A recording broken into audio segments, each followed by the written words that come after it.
Class selection, the hardest thing of any game you play for the first time. In this video today, we're going to go through the class selection for Lords of the Fallen, break down every single class, what it roughly plays like, so that you have a good idea of what you're getting into with your very first character in this game. If this is your first time on my channel, the way I do things here is by upfronting the knowledge in my videos so that you can decide if it's the right one for you. So with that being said, let me just start off by saying this is not an important decision. It might seem like an important decision if you come from the Dark Souls or the Elden Ring or the Bloodborne world or Sekiro, anything like that, where sometimes this stuff might take a long time to get to or anything like that.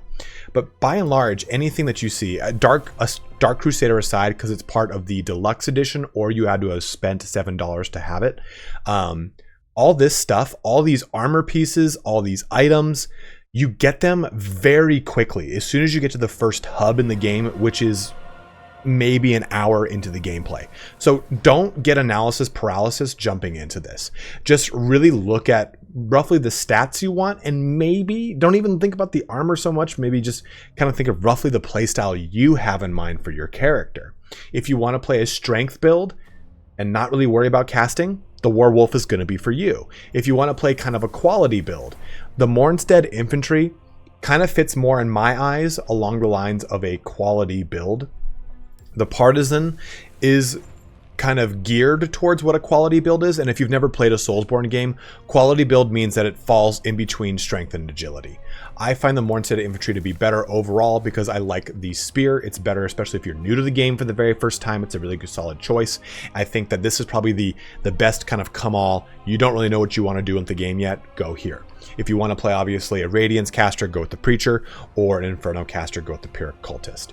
Really outside of that, it's going to come down to personal preference, what kind of weapons you want to stick around with and what you want to play with. If you don't understand what these stats are, I have a quick 12-minute video you can check out in the upper right hand corner.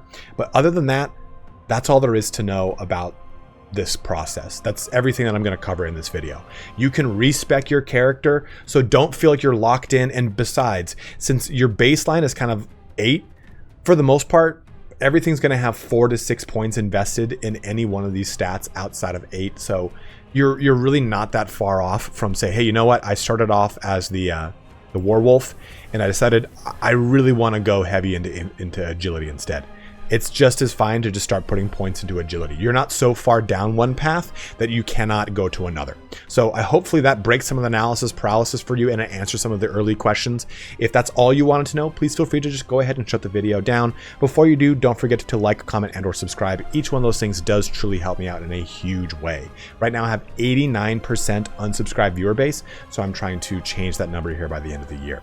You can jump ahead to any part of this video that interests you the most using the chapters in both the timeline and the description. And don't forget to check me out on Twitch, where I will be streaming this game and Diablo 4 and every other game I can find under the sun.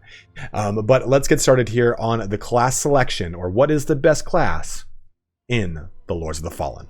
And let's just start from the top down to the bottom. So the first one here is the Dark Crusader. And the Dark Crusader is a heavy plate wearing two-handed sword wielding badass, of course. He is the most paladin of the classes. If you did not buy the Dark Crusader, just skip to the Hallowed Knight. A lot of what I'm going to talk about is going to be very similar. And it's not worth it to buy the Dark Crusader if you don't really think you need it. Like if you look at this armor and go, it looks okay, then don't buy it. Because all the other guys, you can get their armor. The Dark Crusader, you can't get right out the gate. The other ones you get right in the first hour of the game, so just jump into them. They do start with Radiance, so they are a little bit closer to getting their first Radiance spell. I'll tell you that Radiance spells require a Catalyst. The Preacher has one. It's right here. You equip the Catalyst, and then you can cast that spell. The Dark Crusader here, the first, it requires 12 Radiance. This is not a Catalyst. That's your healing item. So it requires 12 Radiance to use the first Catalyst. So you have to go and get a Catalyst before you can even cast spells. And you'll get spells pretty quickly. So, and you need 12 Radiance for the first spells, pretty much. I think I've got one spell that requires like 8 or 10 Radiance. But after that, you'll find one that's like, oh, you use a big aura. It's like 24 Radiance. There's a pretty heavy investment. So while you are starting off better Radiance-wise than any other character other than the Preacher, you're not necessarily that far ahead of, say, even the Hallowed Knight. You have 12, 8, 14, 14. The Hallowed Knight has 12, 8, 15, 11, 9, 8. So you're basically losing those points in radiance and gaining them in endurance. And what that means is your endurance is your stat that dictates your ability to, you're also getting them into vitality here. Endurance is your stat that allows you to weight, that increases your weight, but it also increases your stamina. So having a high endurance is quite good. And your vitality is straight up health, 21 health per vitality point. So you'll have more health as a Dark Crusader than the Hallowed Knight, but don't feel like you're missing out. It's worth noting too that you start with this necklace that gives you both vitality and endurance, but don't worry about that. You're going to find a ring in the very beginning of the game that's going to give you vitality and endurance anyway. This is just going to stack it a little bit more. But it's by no means an absolute deal breaker. But hopefully this helps you out with the Dark Crusader. If you want to play a heavy two-handed weapon, slower of course, bruiser style plate wearing paladin, Dark Crusader is going to be for you. If you didn't buy the Dark Crusader, just play the Hallowed Knight. So depending upon if you skipped the Dark Crusader or not, the Hallowed Knight is the other class that is actually a very good paladin starting class. You start with 9 radiance, which is one more than everyone else. You start with 12 strength, 15 endurance, and 11 vitality. Endurance is going to increase your stamina and the amount of heavy armor you can wear, which is really nice. Also, vitality is going to increase your health by 21 per point. So you'll have a good starting amount of health, a good weight, meaning that you can have heavier armor without it encumbering you as fast. And strength, of course, means that your weapon is going to scale with strength. If you're brand new to this series, that means that if a weapon scales with a specific stat, the higher that stat has, the more of a bonus it gets to its damage and other things. So this is definitely going to be the class for you if you want to be a heavy hitting, plate wearing, kind of slower, but more of a methodical character. I think that the game wants you to go with this one for your first route, but I definitely think the Mournstead Infantry is a better first character a first-time character class, and I'll tell you why. And it's worth noting too, in this game, you have a sword and a shield. You can press Y, and I don't know what it is on keyboard, even though I use a PC, to stow your shield and use two hands for your weapon. Very similar to what we get with a lot of the Dark Souls now, right? These 3 and Elden Ring both have that. So the Hallowed Knight, you can still use this character as a two-handed weapon character if you want, and you can parry just as well with the a two-handed weapon as you can with a shield. Blocking is, of course, a different story altogether.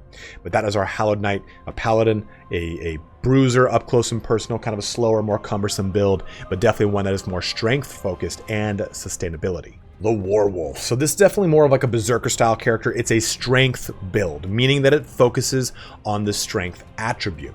Strength is going to increase your defensive stats, which is not in this screen, and it's going to increase your resistances every 2 points. So defensive stats, you'll get +1 per point, and resistance, you'll get +1 per 2 points. But strength will then scale with strength weapons. And it's worth noting here with endurance that that's going to be our weight, right? This character is not... It can, of course, you choose whatever you want, but it's trying to tell you like, hey, you're focusing more on your strength damage. You don't have a high health pool at 10 vitality, and you don't have the most agility with, well, 10 agility. Agility does not increase your stamina like you might think because it has a little boot on it. Endurance increases your stamina. So the strength build here will have good strength and good endurance. You're going to be able to throw throwing axes. Everything here is in like kind of like a ranged section, more or less, unless of course you're like a caster or a paladin, then you would not have that there. But the Warwolf is, again, definitely a strength build character. If you want to use a two-handed weapon and kind of go to town with it, Warwolf is going to be for you. But again, like I said, don't feel like you're locked into that. You can just simply push into agility and use a spear when you find one if you want to do that. The Partisan. Now this character definitely falls in the middle of a lot of things. And the game even says, a strong and dependable all-rounder class. You start with a crossbow, you've got bolts, you've got this flail. Flails are actually super good in this game because they have a very crazy combo. You do 1, 2, 3 light attack, and your heavy attack is a huge lunge. So the flail is really good. You get a flail off of the second boss you kill, and it's a very good flail. I'm using it right now. So don't think you're going to miss out on flails. And they start with a good shield. This is a medium shield, so it is a little bit heavier or lighter than the Hallowed Knight, and it will thusly defend less damage, but not cost as much stamina to block, and it, I believe, reduces less wither than a heavy shield, but more obviously than a light shield. And your armor is pretty good. It's like chain and plate, so you have a good amount of physical defense coming into this class. That's not something I've talked about with the 3 previous classes, because Dark Crusader and Hallowed Knight have the most defense coming into their classes, whereas the Warwolf does not have as much. The Partisan is just in the middle of everything stat-wise, though. You, from this character, could be anything you wanted. You could say, hey, you know what? I've tried enough melee, I've tried enough range combat. I'm going to invest in agility now. Or you know what? I really want to go with a strength build. Hey, I want to stick with the quality build, or I want to go into a caster. So this is definitely one if you just really don't know what you want to do and you want an equal playing field where you don't feel like you're maybe stepping too far in one direction. Like I've said though, you can respec, and there's plenty of ways to get all the items you start with here right at that first vendor. The Mournstead Infantry. Now this is the character I think, if you're not sure what you want to do, it's the character you should, I think, start with. It's a bit faster paced. You've got 14 agility, 12 endurance. So your weight allowance is actually pretty decent at 12. I mean, you have more than the werewolf, right? You've got 12 strength on you, and you've got 11 vitality. So you don't have the highest health pool, but you're pretty good because your spear has a very long reach and you can skewer people. So the cool thing about it is you can do the, on the controller, it's left bumper, right trigger, and it allows you to do a double spear attack where you stab twice in one direction. And that's really strong because if you just get enemies in a line, you kind of kite them backwards, you can jank, and you just double shank them, drop that prison shank, walk away, and you're pretty good. The thing I like about the Mournstead Infantry is you don't have the heaviest armor, don't have the biggest shield, you're not the heaviest physical defender, but you have a lot more mobility, which I think a lot of gamers coming into this for the first time who have not ever played a Souls game, they can get behind the agility easier than they can the slow cumbersomeness of a heavier knight class. So the Mournstead Infantry, I think you'll pick up the game mechanics quicker if you're brand new. And I find that because you're using a light shield, your parry ability, quote unquote, that's not really a word, seems to be pretty cracking, pretty spot on. I really get a lot of good parries with the Mournstead Infantry. It's the one I started off as, and I really liked it because I like the way that this game is structured compared to, like, say, Dark Souls, Elden Ring, Liza P, or Wo Long, or any of those other kind of clones, is where Liza P and Wo Long are focused heavily on parries. It's like the name of the game. Whereas Dark Souls and Elden Ring are about learning attack patterns and completely dodging damage if possible, trying to get into any openings if you can. This game strikes a balance between those two, where dodging is a viable practice, same with parry, same even with blocking, because you have a health pool that regenerates when you do damage if you take a block. So it's kind of like Bloodborne.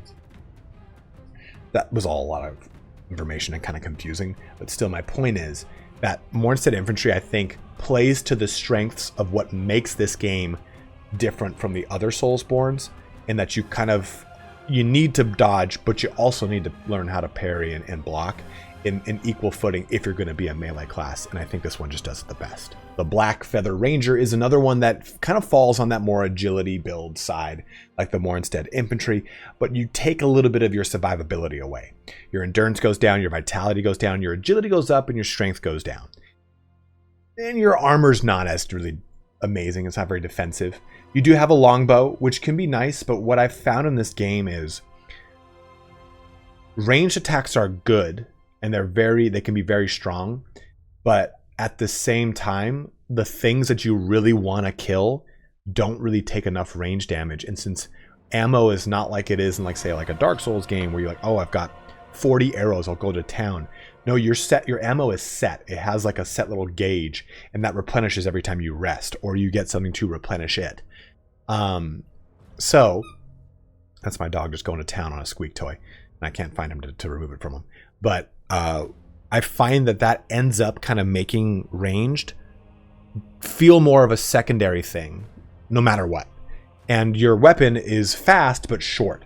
So you do definitely have to be on your toes playing as the Blackfeather Ranger. It's not a bad class at all. I just think that if you're going to go with it, you definitely need to be good about dodging, be good about parrying. That's the strength of a pure ability class, is you can kind of completely negate that damage. But when you take damage, you're going to really feel it.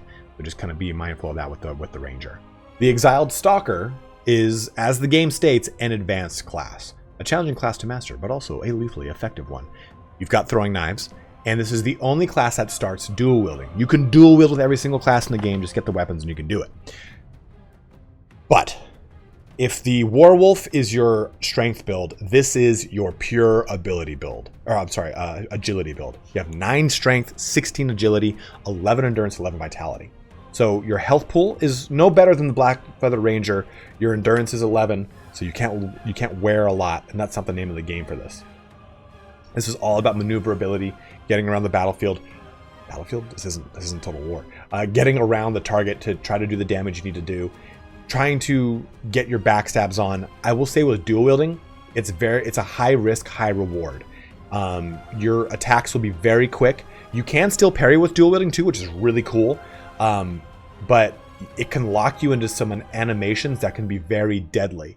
So with dual wielding, because you're going to use left bumper, right trigger to do like your big combo attack, when you do that, it's going to lock you into an animation. There's no animation canceling in this game. So just be mindful of that. Going into an Exiled Stalker, you will do things that will kind of put you on perhaps dangerous path by trying to really alpha strike something, but you left yourself open because your character's locked into an animation you cannot get out of. So keep those things in mind with the Stalker. The Orian Preacher, the character that is used as an advanced class yet again because you do not have good survivability. Your strength is low, your agility is low, so you're very slow. Your endurance is low, so you cannot wear anything really other than cloth. Your vitality is low, so your health pool is low, but your radiance is super high. The bad thing is you only start with one spell, and it takes a bit of time. Not necessarily, like I said, it takes about an hour to get to the first hub.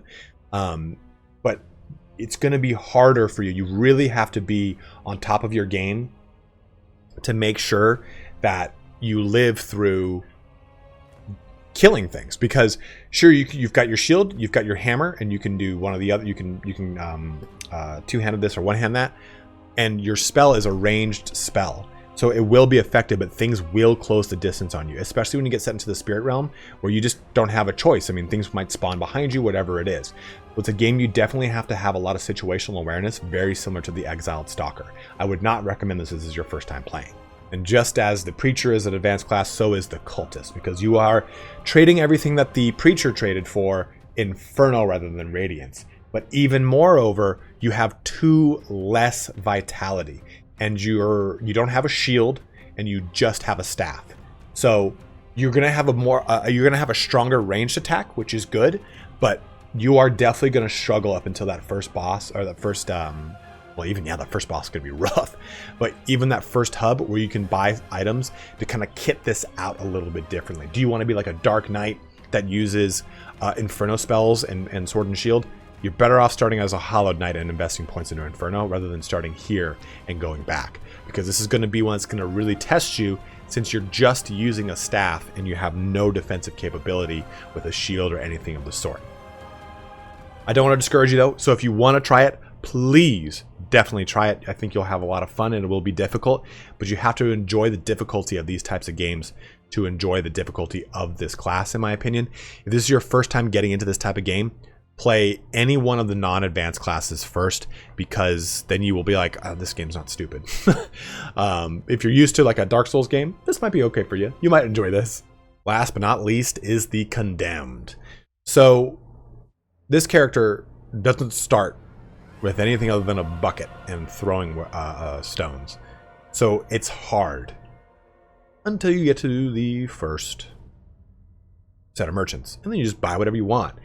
A lot of the times these characters seem like they're stacked very difficult and stuff like that, but actually they kind of have a higher potential skill, or a higher potential stat ceiling, because the way that stats work is that they are what levels you, right?